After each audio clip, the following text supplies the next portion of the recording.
তাহলে পুরো গল্পটা শুরু থেকে শুরু করা যাক। তো আজকে আমার বার্থডে। আমাকে আমার হাজব্যান্ড আজকে JW ম্যারিয়েটে নিয়ে এসেছে আমার বার্থডে সেলিব্রেট করার জন্য। তো আমরা সবাই চলে এসেছি এখানে। তো এখানে অনেক সুন্দর দেখতে, অনেক সুন্দর ভিউ এখানে। আমি আগেও এসেছি, বাট আজকে একটু স্পেশাল মনে হচ্ছে, কারণ কি আমার বার্থডে। এই যে আমার খাবার, সমস্ত খাবার নিয়ে এসেছি। মোটামুটি সবাই খুব মন ভরে খাচ্ছে, আর খাবারের টেস্টটাও খুবই ভালো ছিল। আমার খুবই ভালো লাগলো। এখানে আমার মা বাবা, আমার শাশুড়ি মা, সবাইকে নিয়ে এসেছি। আর এখানে আমি দেখো একটু পোজ মারা শুরু করে দিয়েছি। আর আজকে সারা দিনে আমি এত জামা দেখাবো, সারাদিনে এত জামা আমি পরেছি। তো আজকে হলো 24 তারিখ আসলে। তো আমি একটু ওয়াশরুমে একটু দেখাচ্ছি আপনাকে আমার নতুন জামা। আর আমার বার্থডেটা হলো 25 তারিখে, বাট আমি যেহেতু 25 তারিখে থাকবো না কলকাতাতে, তাই আমি 24 তারিখে আমার ফ্যামিলির সাথে একটু সেলিব্রেট করে নিচ্ছি। তো এই ড্রেসটা দেখানো হয়ে গেছে, এবার সবার ভিডিও করছি সৌরভ। আর এখন হয়তো আমরা এই যে দেখুন কত সুন্দর খাবার, কত সুন্দর সুইটস, তো এগুলো খেতে চলে এসেছি। আমার খুব ভালো লাগে মিষ্টি খেতে। তো এখানে এত ধরনের মিষ্টি দেখে আমার মাথা খারাপ হয়ে গেছে। স্টার্টারগুলো তো আরও খুবই অসাধারণ ছিল। যারা JWতে গেছে তারা তো খুব ভালো করে জানবে, প্রত্যেকটা খাবারই খুব টেস্টি হয়। তো এত রকমের মনে হচ্ছে আমার বার্থডের জন্য এইসব করা হয়েছে, বাট আসলে না, ডেলি এরকম থাকে। বাট আমার খুব স্পেশাল ফিল হচ্ছিল এখানে এসে। তো আমরা পুরো থালা ভর্তি করে সুইটস নিয়ে নিয়েছি। আমাদের খাওয়া বারণ, স্পেশালি সৌরভের, বাট সবাই খাচ্ছে, কিছু করার নেই। আর এটা দেখুন খুবই টেস্টি। তো এবার খাবার শেষ করে সৌরভ একটু পোজ দিচ্ছে, জোর করে ওকে পোজ দেওয়ানো হচ্ছে। এখানে আমার শাশুড়ি মা আর আমার হাজব্যান্ড, ওকে এখানে জোর করে বসানো হয়েছে। ও চলে গেল, তারপর আমি শাশুড়ি মার পোজ নিচ্ছি। এটাও মন থেকে করেছে ডেফিনেটলি। আমার সাথে ওর ছবি তুলতে খুব ভালো লাগে, আর আমার ছবি তুলে দিতেও ওর খুব ভালো লাগে। তো ও আমাকে খুব ভালো ভালো পোজ দেখায়, তো আমি পোজ দিই। এই যে ছবি তোলা হচ্ছে এখানে। নতুন ড্রেসটা বার্থডে অনেকগুলো ড্রেস আছে, বাট এটা ফার্স্ট ড্রেস। তো আমি রানীর মতো করে বসে পড়েছি এখানে এখন। আমার মা ওখান থেকে উঁকি মারছে। এই যে দেখুন হ্যাঁ, র্যাম্প চলছে একদম আলাদাই, কেউ আমাকে তাকাচ্ছে না। তো এই যে এইটা খুবই সুন্দর। রাত্রির 12টার সময় এটা আমার মা বাবার বাড়িতে সেলিব্রেট করছে। ও পিছনে কিছু লোকেদেরকে ডেকেছিল যারা এটা একটু ছোটো করে ডেকোরেশন করে দিয়েছে। রাত 12টার সময় এটা 25th, যেটা আমার খুব স্পেশাল ফিল হয় প্রত্যেক বছর। আগের বছরও আমার এরকম 12টার সময় চলে এসেছিলো। তো এই বছর আমার ফার্স্ট টাইম বিয়ের পর ওর সাথে বার্থডে। তো এত সুন্দর করে ও ডেকোরেশন করেছে। রাত্রি 12টার সময় সবার ঘুম পেয়ে গেছে, তাও সবাই জেগে রয়েছে আমার বার্থডের জন্য। তো খুবই স্পেশাল এটা। আর কালকে আমাদের ফ্লাইট আছে 8টার সময়, ভোরবেলা 6:30 সময় বেরিয়ে যেতে হবে, তাও সবাই জেগে আছি আমরা জোর করে। খুবই সুন্দর সেলিব্রেশন করেছে এই কিছুক্ষণের মধ্যেই। দেখুন একটা বার্থডে ক্যান্ডেল এতক্ষণ ধরে জ্বললো, আর একটা এক্ষুনি বন্ধ হয়ে গেল 1 মিনিটের মধ্যে। লালটা 1 মিনিটের মধ্যে বন্ধ হয়ে গেছে। আমি উইশ করতে ভুলে গেছিলাম, লাস্টে গিয়ে উইশ করছি আমি। তো ফার্স্টে আমি সৌরভকে খাওয়ালাম। আগে আমি বিয়ের আগে সবসময় মাকে খাওয়াতাম, বাট এইবারে বর না, ও খুবই সাপোর্টিং অ্যাকচুয়ালি। তার জন্য মানে একটা বছরের মধ্যে অনেকটা ভালোবাসা বেড়ে গেছে। তো খুব ভাল লাগলো। ও সবসময় আমার খুবই কেয়ার করে, এত সাপোর্ট করে। আমার কেরিয়ারে হোক বা প্রত্যেকটা জিনিসে আমাকে খুব সাপোর্ট করে। তার জন্যই হয়তো আমি এতটা এগিয়ে যাচ্ছি। আর এই বার্থডে সেলিব্রেশন আমার 1 সপ্তাহ ধরে আমি রেখে দেবো এই জিনিসটা। পরের উইকে ওরও বার্থডে আসছে, তো ওর বার্থডেতে মনে হয় চলে যাবে।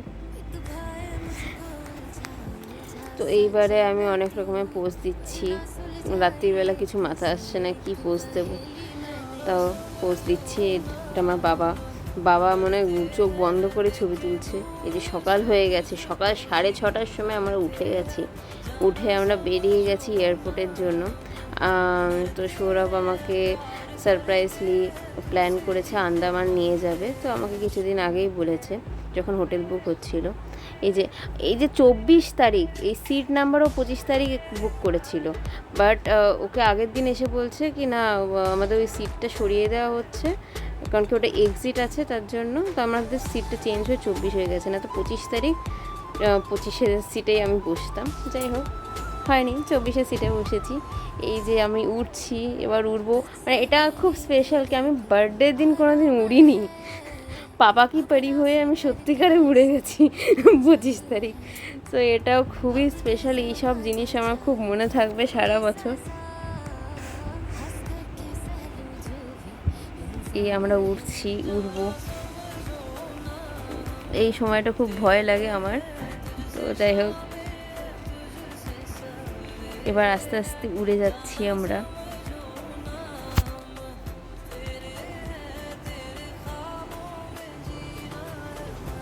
এত ছোট ছোট হয়ে গেছে প্রত্যেকটা বাড়ি, খুব এই জিনিসটা দেখতে খুব ভালো লাগে।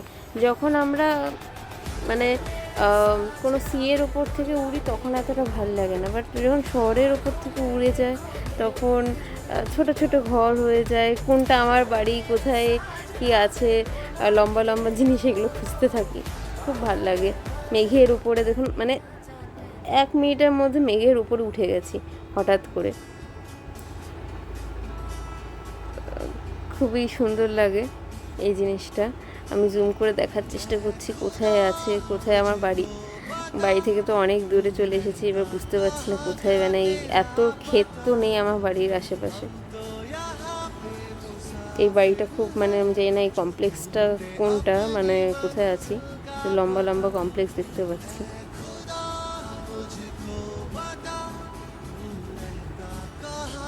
এটা খুব স্পেশাল, আমার বার্থডের দিন আমি এইভাবে উড়ে যাচ্ছি। এটা একজন কেবিন ক্রু আমাকে এটা লিখে দিল, আমি জানি না হঠাৎ করে ওরা কি করে জানতে পারলো যে আমার বার্থডে আছে। তো যাই হোক, আমাকে জিজ্ঞাসা করলো আজকে কি আপনার বার্থডে, আমি বললাম হ্যাঁ। তো তারপর ওরা আমাকে এগুলো লিখে দিল। এটাও খুবই স্পেশাল কি, মানে ওপরে গিয়ে আকাশে উড়ছি, কেউ চেনেও না আমাকে বার্থডে উইশ করছে। এই যে আমরা ল্যান্ড করে গেছি আন্দামানে। তো এটা এয়ারপোর্টটা খুব সুন্দর, ছোট বাট খুব ভালো। তারপর আমরা নটিকা ধরে পোর্ট ব্লেয়ার থেকে একদম একবারে হ্যাভলক আইল্যান্ডের দিকে চলে যাচ্ছি। আমরা আগে ভেবেছিলাম হ্যাভলক আইল্যান্ড, তারপর নীল আইল্যান্ড, ওইগুলো আগে দেখে নেব, তারপর আবার ফেরত আসবো। তো মানে আজকে আমি জানি না এটা কি ও এইভাবে প্ল্যান করেছে কি না, মানে আমি তো আমার ভাবে বলছি কি আমি আকাশে উড়লাম, তারপর এখন সমুদ্রের মধ্যেও যাচ্ছি, তারপর আমি ল্যান্ডেও ঘুরছি। তো যাই হোক, আজকে মানে 25 তারিখ আমার সারা জীবনে, মানে এই সালটা আমার সারা জীবন মনে থাকবে কি ফার্স্ট টাইম এত কিছু বার্থডের দিন করেছিলাম। আর এর থেকে বেস্ট বার্থডে গিফট কিচ্ছু হতে পারে না। ওই পুরো ট্রিপটা ও প্ল্যান করেছে, যাবতীয় যা যা করার সব কিছু করেছে, মানে স্পেশাল ফিল করানোর জন্য একটা মানুষকে যা যা করতে হয় সেটাও করেছে। ডেফিনেটলি 100-তেও 200 মার্কস পেয়েছে আমার কাছে। আর দেখো এই নীল সমুদ্রটা কি সুন্দর লাগছে। আমরা নেমে গেছি, এখন আমরা হ্যাভলক আইল্যান্ডে চলে এসেছি। তো আমরা ট্রলিও কালেক্ট করে নিয়েছি। এই সমুদ্রটা এত সুন্দর, আলাদাই দেখতে। আমি একটু কালো হয়ে গেছে, আমার মনে হচ্ছে নেমেই কালো হয়ে গেছি, থাকার পর কি জানি কি হবে। খুব সুন্দর জায়গাটা, কিন্তু আমি যেটা ভেবেছিলাম, এই যে দেখুন এই সমুদ্রটা পুরো একদম, মানে আমি পা পুরো দেখতে পাচ্ছি। আমি মালয়েশিয়াও গেছিলাম, সেখানেও খুব পরিষ্কার ছিল জলটা, বাট এখানের জলটা আরও বেশি পরিষ্কার আমার লাগলো। এখানে কোনো প্লাস্টিক ফেলতে দেবে না, এখানে কোনো বিচের চারিপাশে কোনো শ্যাক নেই, তো খুব ভালো। এটা হলো আমাদের হোটেলের ভেতরে আমি এন্ট্রি করছি এখন। তো হোটেলটা খুব সুন্দর, এত গাছপালা, মানে আমরা যেই রিসর্টটা প্রথম দিন বুক করেছিলাম সেটায় এনাদের নিজস্ব একটা বিচ আছে, নিজস্ব বিচ। এটা আমি ফার্স্ট টাইম কোনো জায়গায় থাকলাম, এত বড় একটা বিচ ওদের নিজস্ব। আমি সামনের দিকে আমি দেখাবো, এটা হ্যাভলক আইল্যান্ড রিসর্ট। তো এটাই মানে আমরা যখন হোটেল বুক করছিলাম তখন এটাই সবাই সাজেস্ট করছিল, কারণ কি নিজস্ব যেহেতু একটা বিচ আছে তার জন্য। আর এটা যেহেতু আমার বার্থডে, তো আমাদের মনে হলো যে এটাই বেস্ট হবে। তো এর ভিউগুলো খুবই সুন্দর, রুমটা তো খুবই সুন্দর ছিল, বাট এত গাছ, এত মানে খুব সুন্দর লাগছিল। ও খুব একটা ছবি তুলতে পছন্দ করে না, বাট এই ট্রিপে দেখলাম কি অনেকগুলো ছবি ও তুললো আমার সাথে।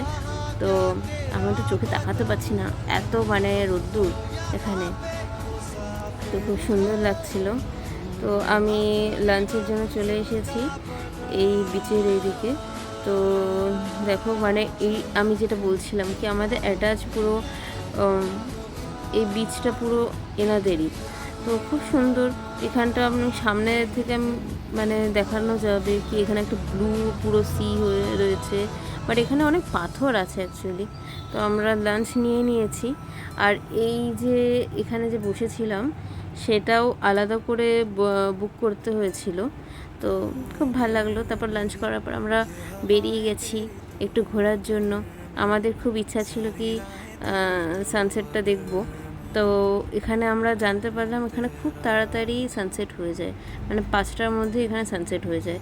আমরা লাঞ্চ করার সঙ্গে সঙ্গে বেরিয়ে পড়লাম, কারণ কি আমাদের হোটেল থেকে তারপর নটিকায় আস্তে আস্তে অনেকটা সময় হয়ে গেছিলো। আমরা টাইম না লস করেই যতটা তাড়াতাড়ি পারি বেরিয়ে গেছি। আর এখানকার রাস্তাগুলো খুবই পরিষ্কার, বাট এত মানে বাঁক আছে এটাতে, আপনারা আসলে পরে বুঝতে পারবেন। আর এই বিচটা যেটার নাম রাধানগর বিচ, এইটা আমার লাগলো সবচেয়ে বেস্ট বিচ, কারণ কি এটাতে এত ঢেউ। এমনি এখানে সব সমুদ্রে এত ঢেউ নেই, বাট এই রাধানগর বিচ যেটা আছে সেটাতে এত বেশি ঢেউ আছে। আপনাদের সবার এখানে আসা উচিত। আর এত পরিষ্কার স্যান্ড, এটা একদমই মানে গোয়ার মতো ভাইবস দেয়। এই একটা মাত্র আমি বিচ বুঝলাম, এমনি তো প্রত্যেকটা বিচই খুব মানে জলটাই খুবই সুন্দর কালারের, কিন্তু এখানে যে এত সুন্দর ঢেউ আছে, তো এখানে তো ডেফিনেটলি আসা উচিত আন্দামান আসলে পরে। তো এইটা হলো আমাদের রুম, আমরা আবার চলে এসেছি রুমের মধ্যে। তো রুমটা খুব মানে এটা একটা কটেজ টাইপের, ভেতরটা পুরো উডেন টাইপের আছে সমস্ত। মানে এখানে অ্যাকচুয়ালি আমরা যতগুলোই হোটেলে থেকেছি ম্যাক্সিমাম এই থিমটাই মেনটেন করেছে ওরা। তো চারিদিকে প্রোফাইল লাইট দেওয়া হয়েছে, লং কার্টেন্স। তো এগুলো তো আমার ইন্টেরিয়রটা খুব মানে ভালো হওয়া দরকার, আমি যেখানে থাকি না কেন এরকম সিটিং থাকা দরকার। তো খুব ভাল লাগে এই জিনিসগুলো। আর এত সুন্দর, মানে মাইন্ডটা একদম ফ্রেশ হয়ে যায় এত গাছপালা দেখে। সব জায়গায় ডাব গাছ, আর শুধু নারকেল গাছ না, আরও অনেক গাছ আছে এখানে। যেরকম গোয়াতে গিয়ে আমার মনে হয়েছিল শুধু নারকেল গাছই একটু বেশি আছে, এখানে সমস্ত রকমের অনেক রকম ভ্যারাইটির গাছ পাওয়া যায়। সব গাছের নাম আমি ঠিক জানি না, বাট খুব সুন্দর দেখতে। তো এখানে আমি এখন রাত্রিবেলা আমার আর একটা বার্থডে ড্রেস পরে নিয়েছি আমি। তো আমি যাই হোক, আমি মানে গাছের ওপর শুয়েই পড়েছি লিটারালি। তো আমি আমার বার্থডে ড্রেস পরে নিয়েছি, জানি না খুব মোটা হয়ে গেছে ডেফিনেটলি, বাট একটু রোগা হওয়ার চেষ্টা করব। বার্থডে ড্রেসটা খুব সুন্দর ছিল, আমার তো খুব ভালো লেগেছে। তো খুব মজা করছিলাম, সারাটা দিন খুব ভালো কাটলো। আমার সারা জীবন এই বার্থডেটা খুব মনে থাকবে, কারণ কি আমি একটা দিনের মধ্যে এত কিছু করে নিয়েছি। খুবই ভালো কেটেছে আমার বার্থডেটা।